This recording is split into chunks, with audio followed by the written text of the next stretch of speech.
Saya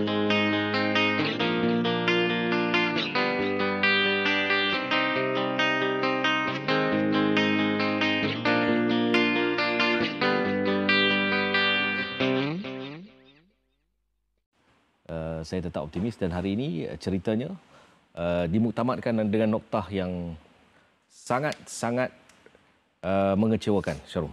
Sangat mengecewakan bagi saya, kempen yang boleh dikatakan ya kita berusaha tetapi persiapan kita juga kurang dan juga pemain-pemain kita juga, list pemain kita pun juga kurang dan inilah hasilnya kita gagal untuk menyaingi pasukan-pasukan yang layak ke Separuhi. Adik?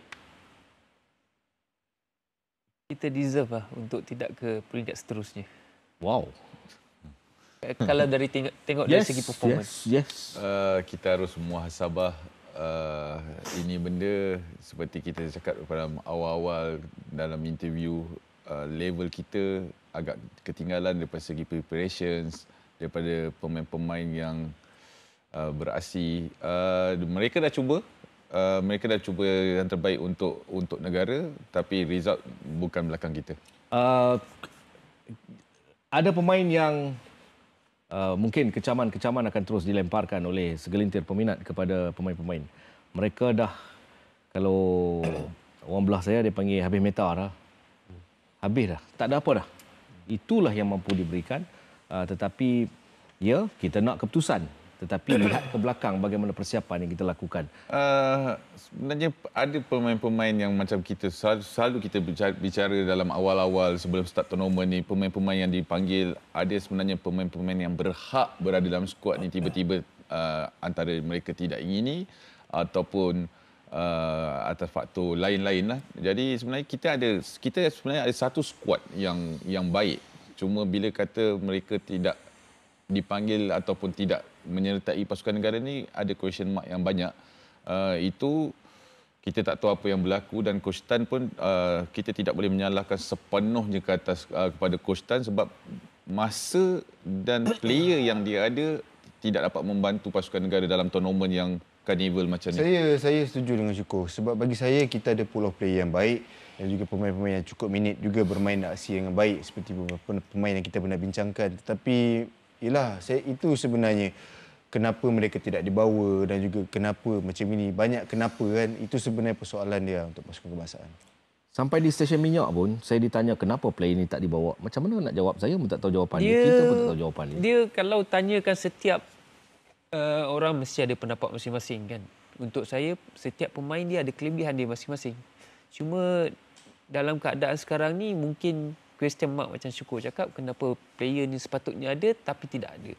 Jadi persoalan tu yang harus dikaji mungkin, ataupun jangan terlalu banyak kaji sangat sampai benda yang penting tu tak dikaji. Faham tak maksud saya? Sampai. Adik cakap sampai. Maksudnya cerita dia nak kaji ni kaji betul-betul. Yeah.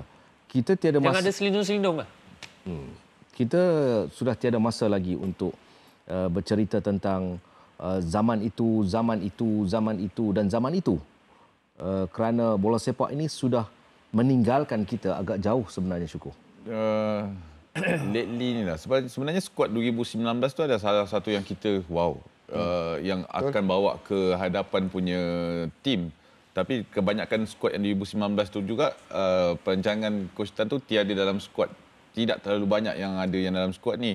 Dan mungkin base kepada performance player tu dalam league ke ataupun keadaan semasa Coach Tan yang membuatkan suasana tim tu kita gamble kita yang tak jadi. Gamble kita yang tak jadi dan kajian-kajian kita yang seperti awak cakap tadi tak jadi. Indonesia pernah tak berjaya dalam beberapa edisi PLFF. Tapi kali ini mereka revamp pasukan, bagi peluang kepada pemain muda, campur 2-3 senior.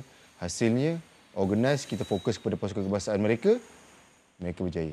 Bagi saya, kita base kepada preparation. Bagi saya tetap preparation. Sebenarnya yang seperti kita berbicara tentang Jordan lawan dengan Uzbekistan, kalau kata skuad kita dalam sekurangnya minimum 2 minggu untuk kita untuk preparation, tapi akhirnya berlaku dalam 6 hari. Dalam 6 hari tu kita nak main carnival tu akan ada untuk first game, second game performance tak berapa tapi diorang result yang baik. Dan preparation kalau kita tengok daripada pasukan Thailand, Vietnam, Singapura, walaupun Singapura tak berapa sangat lah bagi saya, tapi Vietnam, Thailand dan Indonesia kita lihat preparation dia untuknya.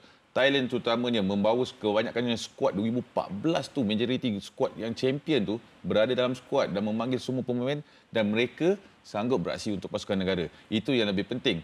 Dan kita ada question mark dia di mana player-player yang ada ataupun tidak Mungkin- yang ingin. Mungkin question mark tu saya rasa mungkin terletak pada jiwa pemain.